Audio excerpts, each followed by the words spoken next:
சின்ன முருகைய சிங்கார முருகைய சின்ன சின்ன முருகைய சிங்கார முருகைய கொஞ்சி கொஞ்சி தமிழ் பேசும் செந்தில் பட்டி வேலனவ கொஞ்சி கொஞ்சி தமிழ் பேசும் செந்தில் படி வேலனவ சின்ன சின்ன முருகைய சிங்கார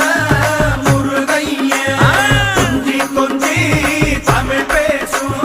செந்தில் படி வேலனவ சுப்பிரமணிய சாமி என்பார் கார்த்திகேயன் என்பார் சுவாமிநாதன் என்பார் முக அமுதன் என்பார் பாலசுப்பிரமணியன் என்பார் கருணாகரன் என்பார் கதிர்காம கந்தன் என்பார் கதிர்வேல சுவாமி என்பார்